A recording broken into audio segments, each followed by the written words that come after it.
Hello friends, Rama mathematics classes में आपका स्वागत है। देखिए फ्रेंड्स, आज एक नए टॉपिक त्रिपक्षीय संघर्ष को देखने के प्रयास करते हैं। देखिए, इससे बहुत सा क्वेश्चन बनता है। देखिए, देखते हैं। देखिए, त्रिपक्षीय डायरेक्ट पहला क्वेश्चन बनता है, त्रिपक्षीय संघर्ष किसके किसके बीच होता है? तो पाल, प्रतिहार, राष्ट्रकूट। तो कितने राजवंश के बीच त्रिपक्षीय संघर्ष हुआ था? तो 3, पाल, प्रतिहार, राष्ट्रकूट। पाल, प्रतिहार, राष्ट्रकूट। तो देखिए, पहला शुरू प्रतिहार वंश को देखते हैं। तो देखिए, प्रतिहार वंश से क्या क्वेश्चन बन सकता है? देखिए चंद्रवदायी के पृथ्वीराज रासों के अनुसार परमार, प्रतिहार और चालुक्य तथा चौहान किससे उत्पन्न हुए थे? तो अग्निकुंड से। किससे उत्पन्न हुए थे? तो अग्निकुंड से हुए थे। किस पर अस्तित्व के लिए पाल, प्रतिहार, राष्ट्रकूट के बीच के लिए संघर्ष हुआ? त्रिपक्षीय संघर्ष हुआ था। कहने का मतलब त्रिपक्षीय संघर्ष होने का क्या मुद्दा था? तो कन्नौज पर अधिकार करने के लिए। क्या? कन्नौज पर अधिकार करने के लिए था। क्या था? कन्नौज पर अधिकार करने के लिए था। चलिए आगे देखते हैं। अग्निकुंड के राजपूतों में सर्वाधिक प्रसिद्ध राजपूत कौन था? अग्निकुंड के राजपूतों में सर्वाधिक प्रसिद्ध राजपूत कौन था? तो प्रतिहार। कौन था? तो प्रतिहार था। त्रिपक्षीय संघर्ष की पहल किसने की थी? त्रिपक्षीय संघर्ष की पहल किसने की थी? तो वत्सराज। कौन की थी? तो वत्सराज की थी। त्रिपक्षीय संघर्ष कब आरंभ हुआ था? तो 8वीं सदी में। कब हुआ? तो 8वीं सदी में हुआ था। कब हुआ? तो 8वीं सदी में हुआ था। चलिए, त्रिपक्षीय संघर्ष का आरंभ तथा अंत किस राजवंश में हुआ था? तो देखिए, त्रिपक्षीय संघर्ष का आरंभ तथा अंत प्रतिहार राजवंश में हुआ। किस में हुआ? तो प्रतिहार राजवंश में आरंभ भी हुआ था तथा अंत भी हुआ था। गुर्जर प्रतिहार वंश का संस्थापक कौन था? गुर्जर प्रतिहार वंश का संस्थापक कौन था? तो नागभट्ट प्रथम। कौन था? तो नागभट्ट प्रथम था। नागभट्ट प्रथम था। वत्स राजगद्दी पर कब बैठा? वत्स राजगद्दी पर कब बैठा? तो 775 एडी में। 775 एडी में।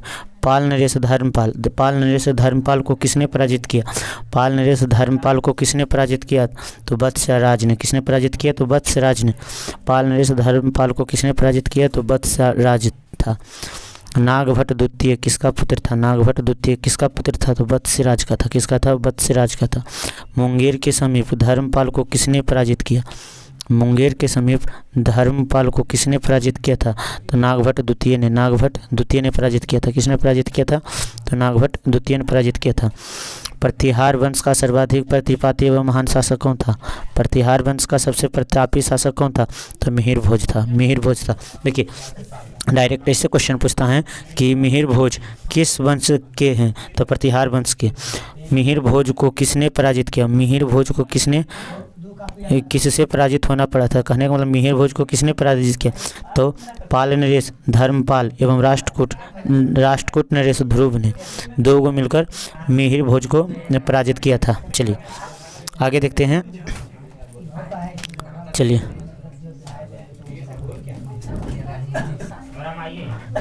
देखते हैं।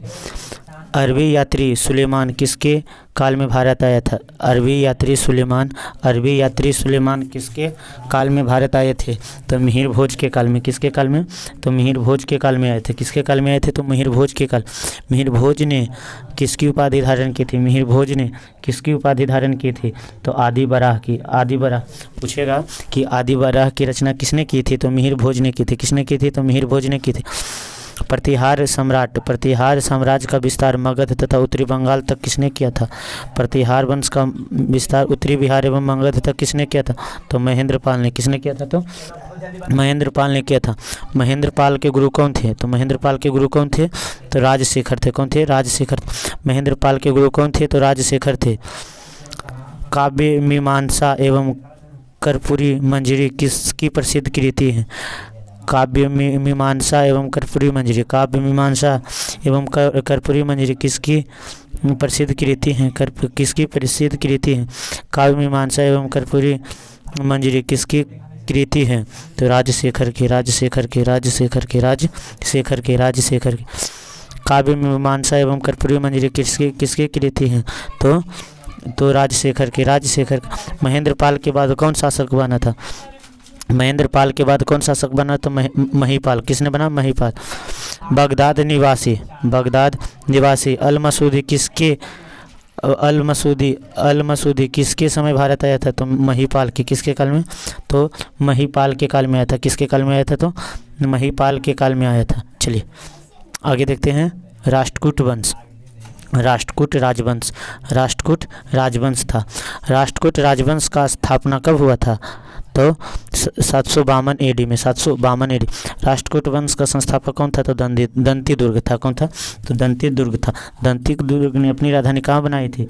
तो म्यानखेट या मालखंड, म्यानखेट या मानखंड। दंती दुर्ग ने कहाँ हिरण्य गर्भदान किया था? हिरण्य गर्भदान किया था तो उज्जैनी। कहाँ? उज्जैनी, उज्जैनी। दंती दुर्ग ने कौन कौन सी उपाधि धारण की थी?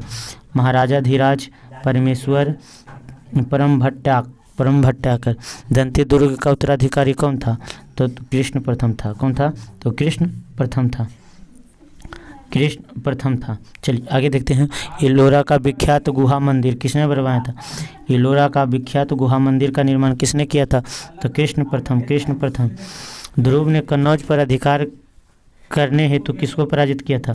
ध्रुव ने कन्नौज पर अधिकार करने हेतु किसको पराजित किया? वत्सराज एवं धर्मपाल को। धर्मपाल एवं वत्सराज दोनों को। कहते ध्रुव ने कन्नौज पर अधिकार करने हेतु वत्सराज और धर्मपाल को दोनों को पराजित किया था। ध्रुव को किस उपनाम से जाना जाता है?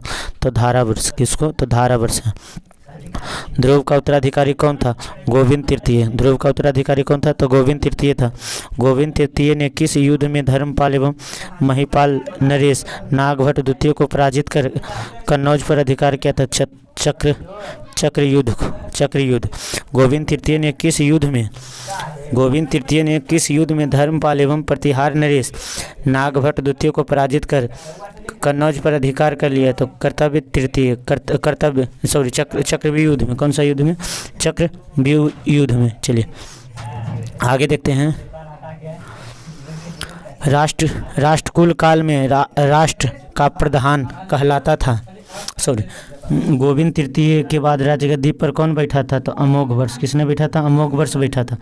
राष्ट्रकूट काल में राष्ट्र का प्रधान, राष्ट्रकूट काल में राष्ट्र या प्रांत का प्रधान कहलाता था तो राष्ट्रपति कहलाता था। राष्ट्रकूल काल में राष्ट्र का प्रधान राष्ट्रपति कहलाता था। अमोघवर्ष ने किस मार्ग पर की रचना की थी? कविराज मार्ग पर। अल मसूदी किस शासक के समय भारत आया था? अल मसूदी किस शासक के समय भारत आया था? तो इंद्र तृतीय के काल में। अल मसूदी के तत्कालीन भारत का सर्वश्रेष्ठ शासक किसे कहा है? तो इंद्र तृतीय को। किसको? इंद्र तृतीय को। किस राजवंश का काल कड़क साहित्य, किस राजवंश का काल कन्नड़ साहित्य के उत्पत्ति, किस राजवंश का काल कन्नड़ साहित्य की उत्पत्ति का काल माना जाता है? कन्नड़ साहित्य का उत्पत्ति का काल माना जाता है तो राष्ट्रकूट का। तो राष्ट्रकूट काल का।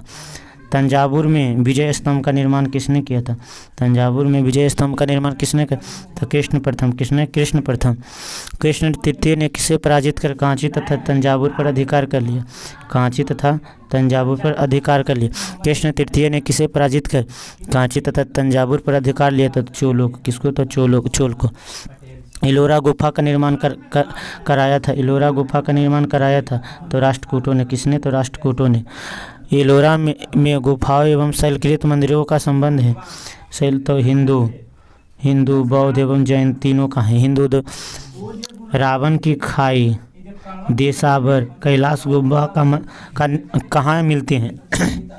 कहने का मतलब है रावण का खाई, देशावतार, कैलाश गुफा मंदिर कहाँ मिलते हैं? तो एलोरा में। कहाँ मिलते हैं? तो एलोरा में मिलते हैं। चलिए आगे देखते हैं। पाल वंश कौन है? पाल वंश को देखने के प्रयास करते हैं। देखिए पाल वंश को देखिए। तो पाल वंश का संस्थापक कौन है? तो गोपाल है। पाल वंश का संस्थापक कौन है? तो गोपाल है। पाल वंश की स्थापना कब हुआ था? तो 750 से 770 AD में। 750 से 770 AD। गोपाल किस धर्म के अनुयायी थे? गोपाल किस धर्म के अनुयायी? तो बौद्ध धर्म का। कौन? तो बौद्ध धर्म का। गोपाल का उत्तराधिकारी कौन हुआ था? तो उसका पुत्र धर्मपाल। गोपाल का उत्तराधिकारी उसका पुत्र धर्मपाल। धर्मपाल को किसने पराजित किया था? तो धर्मपाल को किसने? तो नागभट्ट द्वितीय और राष्ट्रकूट नरेश ध्रुव ने। नागभट्ट द्वितीय, राष्ट्रकूट नरेश ध्रुव ने पराजित किया था। चलिए आगे देखते हैं। चलिए आगे देखते हैं। उत्तरापथ स्वामी धर्मपाल को किसने कहा था? उत्तरापथ स्वामी धर्मपाल को किसने कहा था? तो सोढल कवि ने। सोढल कवि ने किसने कहा था? सोढल कवि ने कहा था। चलिए धर्मपाल किस धर्म के अनुयायी थे? तो बौद्ध धर्म के। धर्मपाल किस धर्म के अनुयायी थे? तो बौद्ध धर्म के। विक्रमशिला विश्वविद्यालय की स्थापना धर्मपाल ने किया था। किसने किया था? तो धर्मपाल ने। धर्मपाल का उत्तराधिकारी कौन था? तो देवपाल था। धर्मपाल का उत्तराधिकारी कौन था? तो देवपाल था। किसने देवपाल को भारत का सबसे शक्तिशाली शासक बताया? तो अरबी यात्री सुलेमान ने। अरबी यात्री सुलेमान ने देवपाल को भारत का सबसे शक्तिशाली शासक बताया था। देवपाल ने अपनी राजधानी कहाँ बनाई थी? देवपाल ने अपनी राजधानी मुंगेर बनाई थी। कहाँ बनाई थी? तो मुंगेर बनाई थी।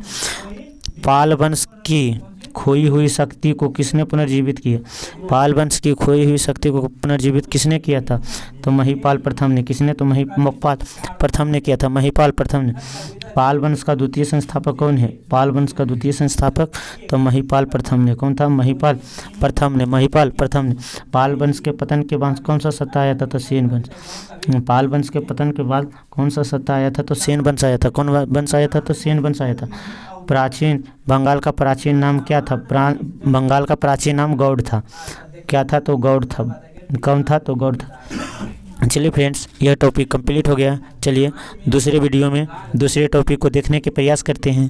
Thanks friend. जय हिंद फ्रेंड।